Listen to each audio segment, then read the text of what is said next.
আসসালামু আলাইকুম। আমাক আল্লাহ তালা খুব ভালো রাখছেন। আশা করি আপনারাও আল্লাহর রহমতে খুব ভালো আছেন। আমাক আল্লাহর রহমতে সুস্থ রাখার জন্যেই আজকে আবারও আপনাদের সামনে আসতে পেরেছি। শুকুর আলহামদুলিল্লাহ। সবরকারী হইল আসল সুখী। আল্লাহ সবরকারী পছন্দ করেন।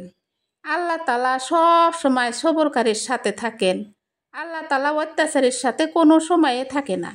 যে অন্যের দোষ গোপন রাখে, আল্লাহ তালা সব সময় তার দোষ গোপন রাখে। যে অন্যের দোষ জাহেরি করে বেড়ায়, আল্লাহ তালা তাক 10 জনের সামনে অপমান করে। যে অন্যের দোষ জাহেরি করে বেড়ায়, কোনো কোনো সময় আল্লাহ এমনভাবে তাকে অপমান করে, সে ঘরে বসে থেকে অপমানিত হয় হাজার হাজার লোকের সামনে, লাখ লাখ লোকের সামনে।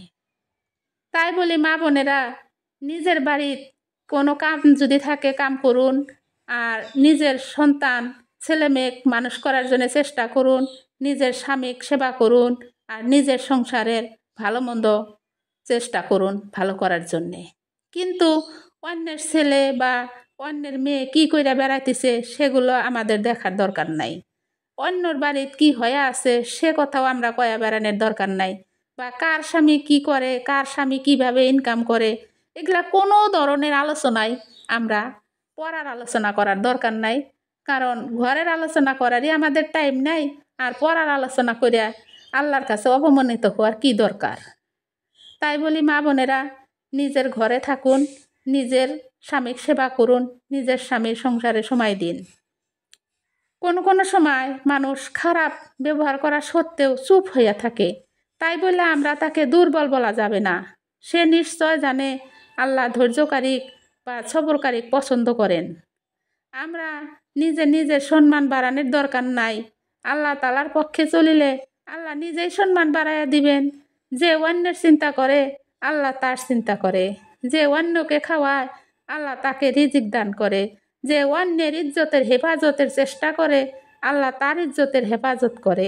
যে অন্যের প্রশংসা করে আল্লাহ তার সম্মান বাড়াইয়া দেয়।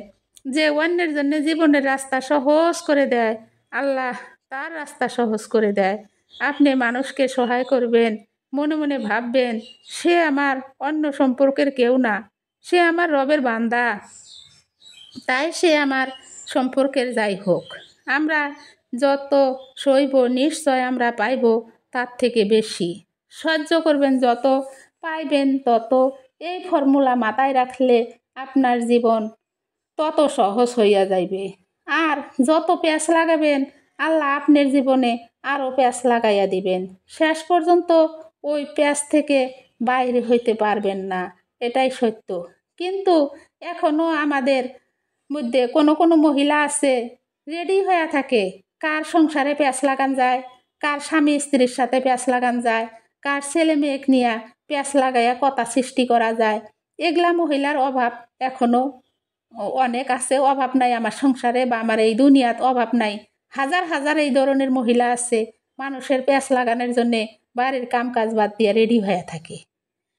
কিন্তু এটা ঠিক না, আল্লাহ পছন্দ করেন না।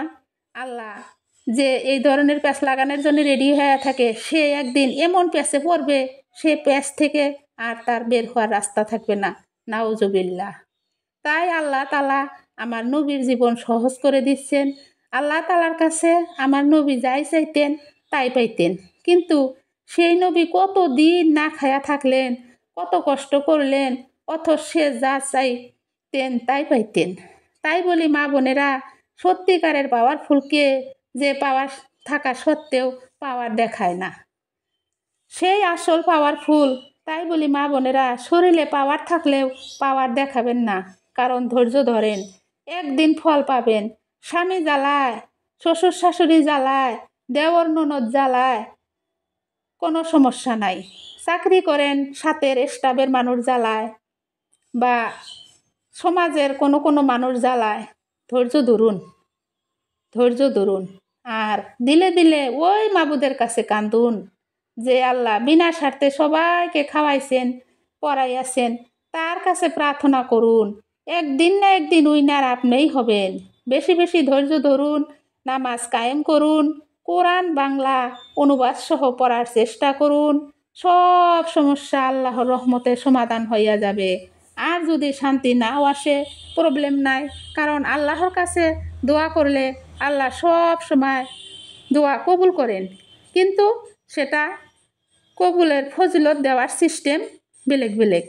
আমরা যে দোয়া করি তার ফজিলত আল্লাহ সব দোয়ার দিয়া থাকেন, কিন্তু কোনো কোনো সময় আমরা যখন চাই তখনই হুবাহু ওই কামটাই হয়ে যায়। আর কোনো কোনো টাইমে আমরা যখন চাই তখন না দিয়া আল্লাহ আমাদের বিপদের টাইমের জন্যে সেই দোয়ার ফজিলতটা রেখে দেন, আর আমরা বিপদে পড়লে সেই দোয়ার ফজিলতে বিপদ থেকে উদ্ধার করিয়া দেন।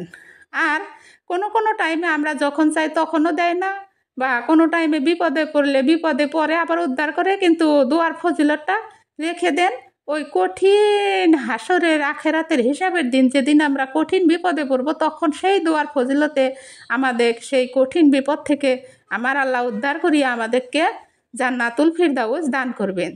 তাই আমাদের লস নাই, আমরা যদি আল্লাহর কাছে সব সময় দোয়া করি সেই দোয়ার ফজিলত আমরা একদিন না একদিন পাবই। আমরা অধৈর্য হওয়ার দরকার নাই। বহুত মা বোনেরা বলে, আমার আল্লাহ আমি যেটা চাই ওইটা দেয় না, আমার সাথে কথা শোনে না, আমি কত দোয়াই করলাম কিছুই কবুল হয় না। এভাবে কোনো কোনো টাইমে ভুলে আবার আল্লাহকে দোষারোপ করে, কিন্তু এগুলো ঠিক না। আমার আল্লাহ কারো দোয়া খালি হাতে ফিরায় না, কারণ আমার আল্লাহ বহুত দয়ালু। আমার আল্লাহ মানুষের খালি হাতে ফিরাইতে লজ্জা পায়। তাই আমরা যখনই হাত পাতি আল্লাহ আমাদের হাতে কিছু না কিছু দিয়ে থাকেন, ওটা সময়ের পরিবর্তনে আমরা ওইটার ফল পাইয়া থাকি। তাই বলি মা বোনেরা, বিপদে ধৈর্য ধরুন, সবর করুন, ভেঙে পড়বেন না, নিরাশ হবেন না, চিন্তা করবেন না। জেনে রাখবেন প্রত্যেক চিন্তার পর আনন্দ আসবেই, আনন্দ আসবেই। আর দুঃখর পর সুখ আসবেই আসবে, খালি লাগবে সবর। আল্লাহ সবরকারী পছন্দ করেন। আলহামদুলিল্লাহ।